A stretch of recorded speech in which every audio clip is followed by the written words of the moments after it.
Karen got what she deserves. My name is Daniel. I've worked in the same mid sized retail store for nearly 8 years.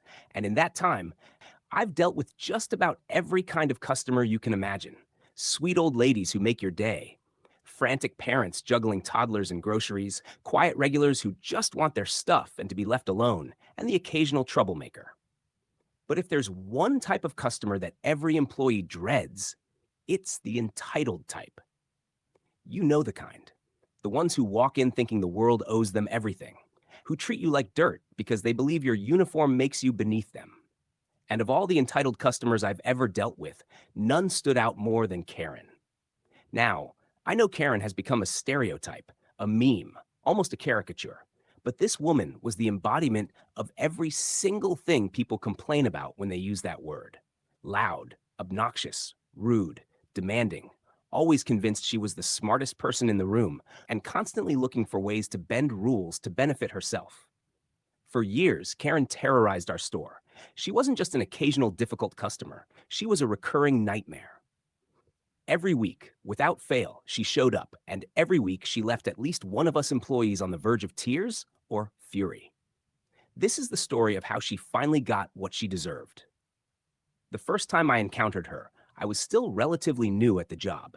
She came in with two shopping carts, already suspicious.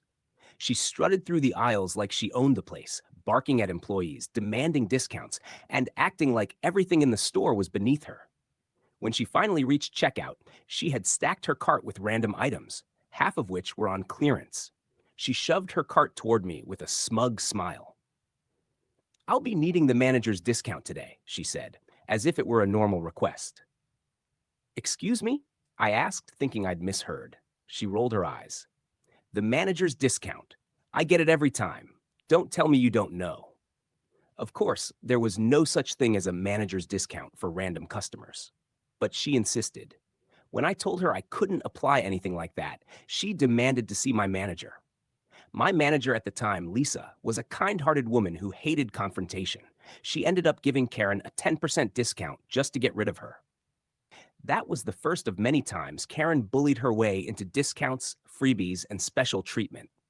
She learned quickly that all she had to do was cause a scene, and someone would cave.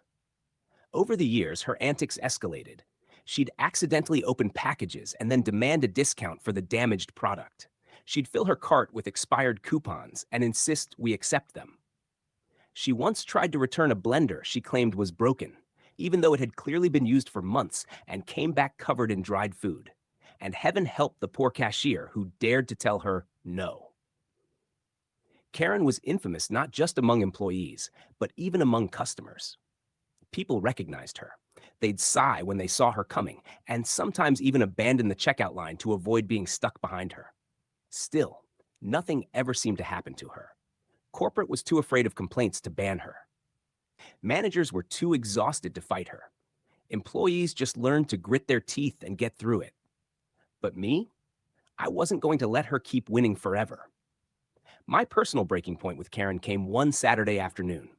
Saturdays were always busy, and I was already swamped at my register.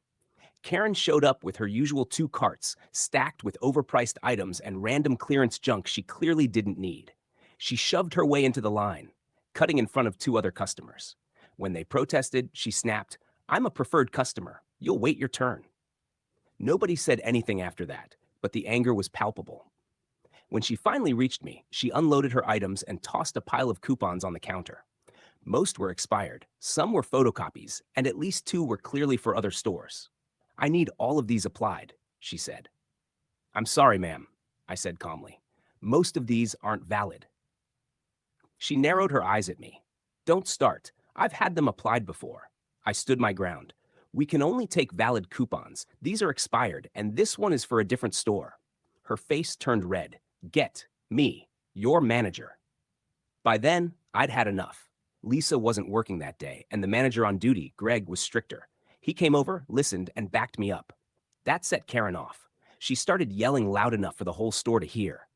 "This is discrimination. You're treating me like trash because I know my rights. I'll have both of you fired."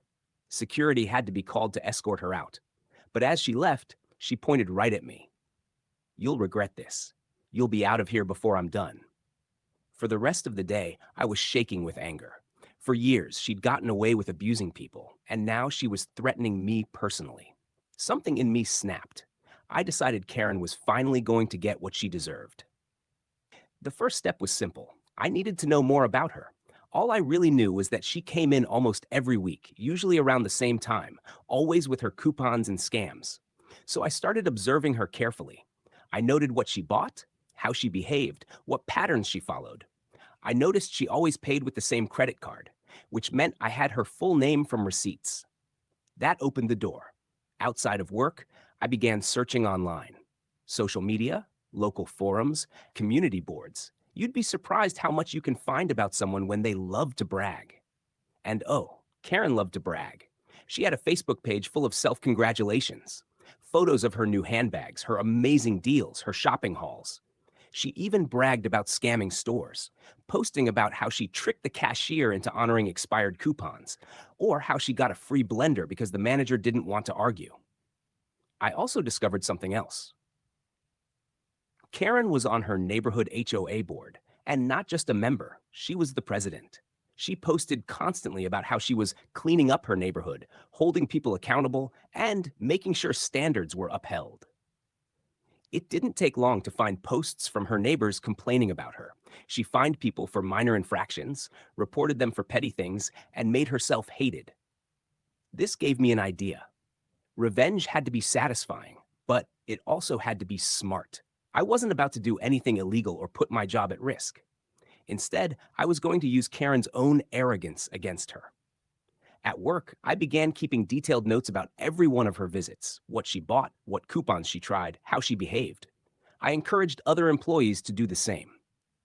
Soon we had a file full of documented incidents.